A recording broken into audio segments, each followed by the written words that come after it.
উপোস করলেই যদি ভগবান খুশি হতেন, তাহলে এই পৃথিবীতে বহুদিন খালি পেটে অভুক্ত থাকা ভিখারীরা সব থেকে ভাগ্যবান হতো। উপবাস অন্যের নয়, বিচার ধারার করুন। নিজের চোখে সঠিক হওয়া প্রয়োজন। মানুষ তো ভগবানের ওপরেও সন্তুষ্ট নয়। পাখি জীবন্ত অবস্থায় পিঁপড়েকে খেয়ে নেয়, আর পাখি যখন মরে যায় তখন পিঁপড়ে তাকে খেয়ে নেয়। মনে রাখা জরুরি, সময় আর পরিস্থিতি যে কোনো সময় বদলাতে পারে। কখনো কাউকে অপমান করা উচিত নয়, কখনো কাউকে কমজোর ভাবা উচিত নয়।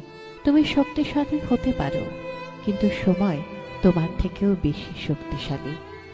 একটা গাছের থেকে লক্ষ দেশলাই কাঠি হতে পারে, কিন্তু একটা দেশলাই কাঠি লক্ষ গাছও জ্বালাতে পারে। কোনো মানুষ যতই মহান হোক না কেন, কিন্তু প্রকৃতি কখনোই কাউকে মহান হবার সুযোগ দেয় না। কোকিলকে কণ্ঠ দিয়েছে, কিন্তু রূপ কেড়ে নিয়েছে। রূপ দিল ময়ূরীকে, কিন্তু ইচ্ছা কেড়ে নিয়েছে। ইচ্ছা দিল মানুষকে, কিন্তু সন্তুষ্টি কেড়ে নিয়েছে। সন্তুষ্টি দিল সাধুকে, কিন্তু সংসার কেড়ে নিয়েছে।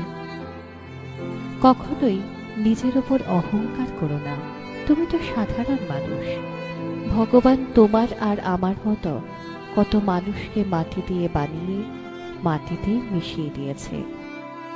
জীবনের কঠিন সত্য, যেটা আমরা বুঝতেই চাই না। মানুষ পৃথিবীতে তিনটে জিনিসের জন্য পরিশ্রম করে: নিজের নাম খ্যাত হোক, নিজের পরিধেয় বস্ত্র সুন্দর হোক, নিজের বাসস্থান সুন্দর হোক। কিন্তু মানুষ মারা যাবার পর ভগবান তার এই তিনটে জিনিসই সর্বপ্রথম বদল করে দেয়। তা হলো নাম, যা হয়ে যায় স্বর্গীয়; বস্ত্র, সাদা থান বা কফন; বাসস্থান, শ্মশান। শেষ করার আগে সুন্দর কয়েকটি লাইন শুধু তোমাদের জন্য। একটা পাথর একবার মন্দিরে পৌঁছলে ভগবান হয়ে যায়, কিন্তু মানুষ মন্দিরে প্রতিদিন যায়, তবুও পাথরই থাকে। আর এই মেসেজটি ভালো লাগলে সবাইকে, নিজের আপনজনদেরকে শেয়ার করুন।